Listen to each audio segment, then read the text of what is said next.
Tina from the Kuski Library, and I get to do a craft today.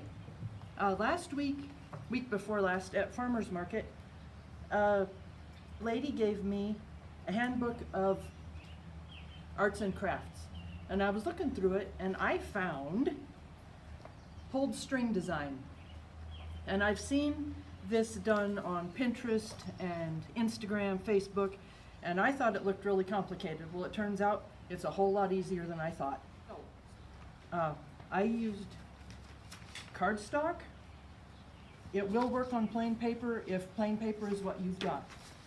So, piece cardstock and one for putting on top of your project.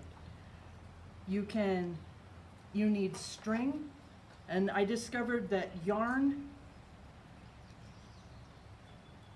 doesn't work as well as string.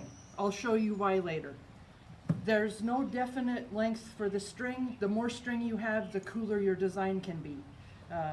Anyway, so I just have a little lid, little plastic lid, and I have been using ink because ink turned out is easier to control how much I get in the string. So you put your string in the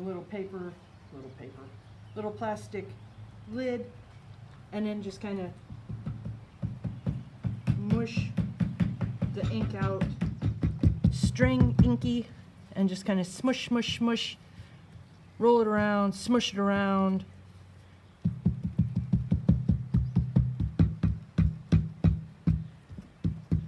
Because you want your string to be, there's a fine line between being pleasantly inked and being drenched.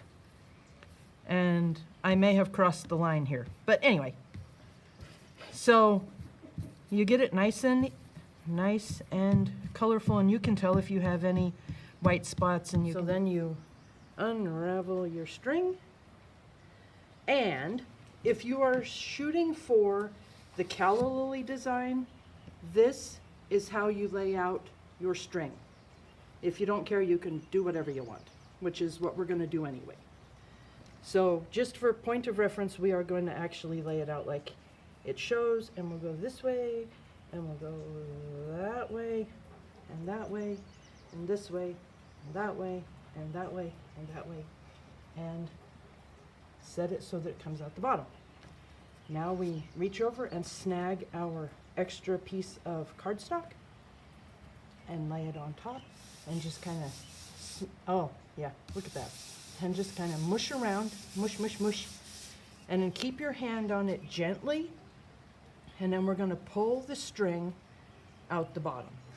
And it makes the fabulous squeaky noise.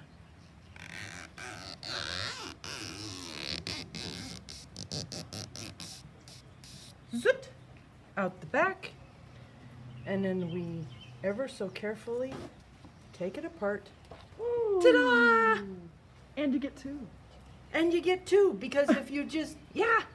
That's awesome. So you can turn it into, if you wanted to collage or something, you could do that. Or you could put your tangles around the outside and make it an art. I'm going to frame these at home because I just thought they were stunning. I love the patterns. Yeah. Okay, so when you are loading your string with ink, paint, or whatever, it does help to have a brush. I happen to have foam brushes, because then as you pull it up out of the paint or ink or whatever, you can take off the extra just like that. Also, I discovered that little wooden skewers tend to be able to do a really good job with the paint, because again, I had the string uber saturated, and I just pulled it out and it just took it off enough that it worked out perfectly. So if you've got those, even a toothpick would work just to kind of peel off the extra.